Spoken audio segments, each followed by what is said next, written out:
Hey guys, welcome back to Clownfish TV. This is Kneon, and we're going to talk more about HBO Max and WarnerMedia deciding that all of Warner Brothers' 2021 movie slate is going to be going to HBO Max, and in addition to limited theatrical releases. Now, a lot of directors are not very happy about this at all. We saw Christopher Nolan, director of Tenet, and of course the Dark Knight trilogy, blasting AT&T and WarnerMedia for their decision, saying that they were literally pulling the rug out from underneath directors, filmmakers, creatives, etc., that they're destroying Warner Brothers' legacy. And now we have the director of the Dune remake coming out and saying the same thing, but it's actually much more scathing.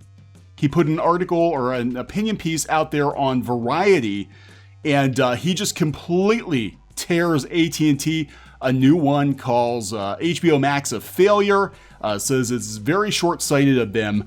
And this is going to be a really interesting read, guys. I have to give a hat tip to CCG, who sent this over to me this morning, and I read it, and I'm like, oh my God, this is going to get messy. Now, some directors and some stars were seemingly paid off to say nice things about HBO Max. We know that Patty Jenkins and Gal Gadot were each given, reportedly, $10 million to keep their opinions, their hot takes about HBO Max to themselves. Of course, you know, they stood to lose a lot of money at the box office because of it. But I mean, this is the situation we're in right now. I know we're based in Pennsylvania, in the Pittsburgh area, and we're in lockdown again. They're closing movie theaters down again.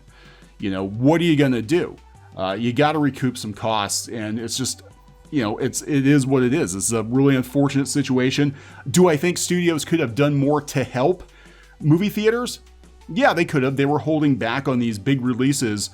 They were sitting on them for months, and they could have released them over the summer, helped out theaters a little bit, but they didn't. They didn't. And here we are, guys, at the end of movie theaters as being the, I believe, the first choice for many people to watch movies, watch them on the big screen as they were intended to be watched. I think people are going to transition to being homebodies and watching most movies at home at day of release versus the movie theaters. We know that Disney is taking a cue from this too.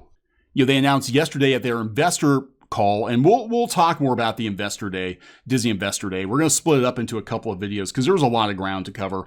But they mentioned yesterday that they're going to be releasing their next animated movie. I think it's Raya and the Last Dragon. It's going to debut on Disney Plus. At the same time, it drops in theaters. It's going to be premiere access like Mulan, so probably, you know, $20 or $30 or whatever. But this is it, man. This is how things work. So before we get into that, check out shopclownfish.com. We've actually got a pre-order up for Kneon and Geeky pins. Geeky's got her brush to brush hair, her battle brush, and I've got a great big pencil. We've only got 10 days to go on these pre-orders, and I don't know how many are actually going to be available in the shop afterwards. I know we had a handful of the Bubbly Steve Clownfish TV pins if you go to shopclownfish.com. We also have some other holiday merch like Happy Festivus sweaters. We've got a Suck a Peach mug. We've got Clownfish ball caps, beanies, jerseys, all kinds of stuff. And we're going to be adding more stuff after the new year. It's not holiday themed, obviously. So we don't have a Patreon or anything like that. If you want to help support the channel, buying merch is the best way to go. So let's talk about this. Dune director, I think it's Denis Villeneuve, blasts HBO Max deal exclusive. This is actually in his own words. Now, I like Blade Runner 2049 quite a bit. I did not expect to because I love Blade Runner. And I was very apprehensive about there being a sequel. I'm like, they cannot top the original Blade Runner. They can't even come close. And in my personal opinion, he came very, very close. It was actually a shockingly good movie. Again, that is my personal opinion, but I think he got a lot of things right. So when he was announced as the director of Dune, I actually got excited. Now, I'm not sure how I feel about it now that I've seen a trailer. I think for Dune, it looks a little pedestrian. You know, like I expected big budget, Geiger-esque, spaceships and all that kind of stuff that we saw in the 84 Dune. And this kind of looks like sort of a tapered down, bigger budget version of the 84 film, which was weird as hell. I mean, it really was. I actually think the sci-fi miniseries got the book right over the original movie, but the original movie, was such a visual spectacle, at the time. And I don't know. This one I'm on the fence about. It does have a really good cast, I think, but whatever. I will watch it. We have HBO Max. I'm going to watch it, but he's not happy at all. This is what he said. He says, I learned in the news that Warner Brothers has decided to release Dune on HBO Max at the same time as our theatrical release, using prominent images from our movie to promote their streaming service. With this decision, AT&T has hijacked one of the most respectable and important studios in film history. There is absolutely no love for cinema, nor for the audience here. It's all about the survival of the telecom mammoth, one that is currently bearing an astronomical debt of more than 150 billion. Therefore, even though Dune is about cinema and audiences, AT&T is about its own survival on Wall Street. Well, that's every company at the end of the day, right? That even goes back to Disney's Investor Day, which was all about Disney Plus. I don't even think they talked about the theme parks at all or anything else. It was all about the 100 projects coming to Disney Plus. With HBO Max's launch a failure thus far, AT&T decided to sacrifice Warner Brothers' entire 2021 slate in a desperate attempt to grab the audience's attention. Warner Brothers' sudden reversal from being a legacy home for filmmakers to a new era of complete disregard draws a clear line for me. Filmmaking is a collaboration reliant on the mutual trust of teamwork, and Warner Brothers has declared they are no longer on the same team. So I don't think we're going to get a Dune sequel, guys. You can't go out here in Variety and tell Warner Brothers to go fuck themselves and expect to get a sequel. Or maybe you will. Who knows? Who knows? It's Hollywood. People do things in Hollywood. You're like, there's no way in hell you're coming back from this, and they come back. Streaming services are a positive and powerful addition to the movie and TV ecosystems, but I want the audience to understand that streaming alone can't sustain the film industry as we knew it before COVID. This is true. We brought this up before. We're like, this is great. They're making all this content for streaming, but they're not going to make the revenue that they would make via a theatrical release. They're not going to have those billion-dollar box offices. So are they going to make movies that cost $200, $300 million anymore? Or is it all going to be reality TV? Who knows? Streaming can produce great content, but not movies of Dune's scope and scale. Exactly what we were talking about. Warner Brothers' decision means Dune won't have a chance to perform financially in order to be viable, and piracy will ultimately triumph. Warner Brothers might just have killed the Dune franchise. This one is for the fans. AT&T's John Stankey said the streaming horse left the barn. In truth, the horse left the barn for the slaughterhouse. Ouch. Public safety comes first. Nobody argues with that. Talking about the shutdowns, of course, which is why when it became apparent the winter would bring a second wave of the pandemic, I understood and supported the decision to delay Dune's opening day. The plan was that Dune would open in theaters in October 2021, when vaccines will be advanced and hopefully the virus behind us. Science tells us that everything should be back to a new normal next fall. Dune is by far the best movie I've ever made. My team and I devoted more than 3 years of our lives to make it a unique big screen experience. Our movie's image and sound were meticulously designed to be seen in theaters. Speaking on my own behalf, though, I stand in solidarity with the 16 other filmmakers who now face the same fate. Please know I'm with you and that together we are strong, except for Patty Jenkins. She got paid off. Patty Jenkins took her $10 million and she's like, yeah, HBO Max is great, guys. It's awesome. The artists are the ones who create movies and series. I strongly believe the future of cinema will be on the big screen, no matter what any Wall Street dilettante says. I don't know, guys. It depends on the consumer.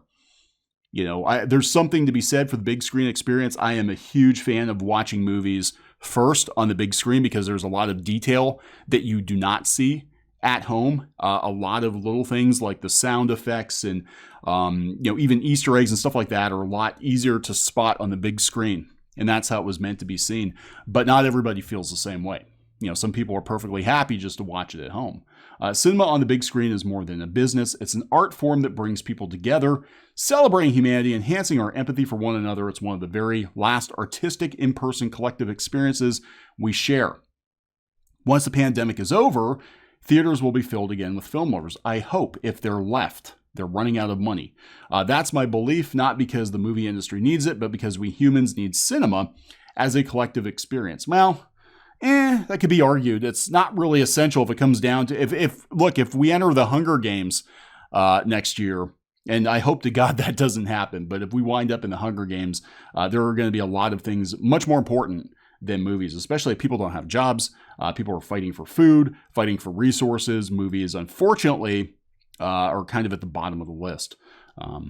So just as I have both a fiduciary and creative responsibility to fulfill as a filmmaker, I call on AT&T to act swiftly with the same responsibility, respect, and regard to protect this vital cultural medium. They don't care.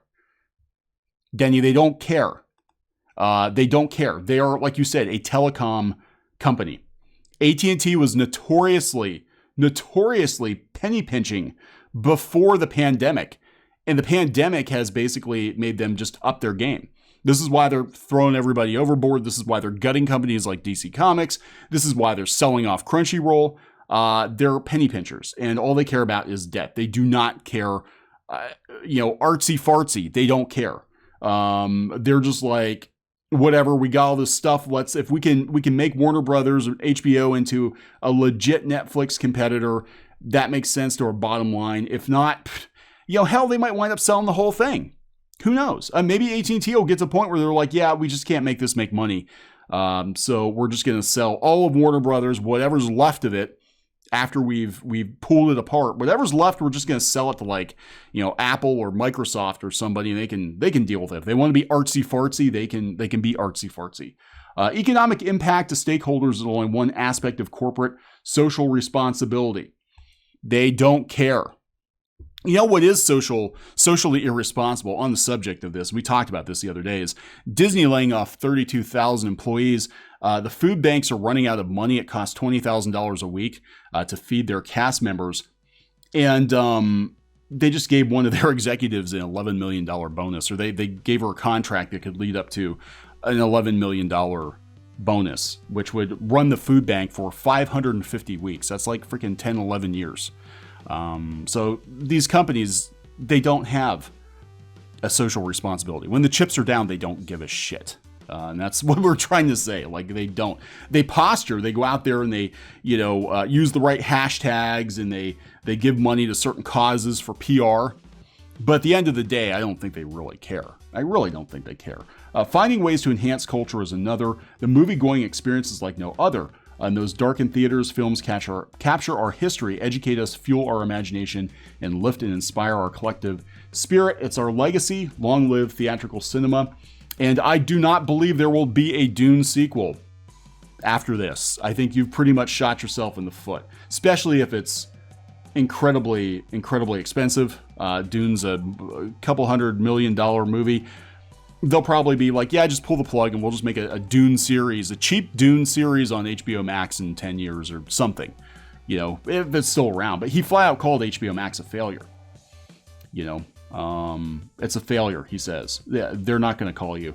I don't know if they came knocking with the $10 million check or what, but dude, they're not going to make a Dune 2. So I'm going to wrap this one up. I think we're going to see more directors and creatives and actors come out and be like, what the actual F? And at the end of the day, AT&T does not care. All they care about is money at this point and surviving. Going to wrap it up. Please subscribe for more pop culture news, views, and rants, and we'll talk later.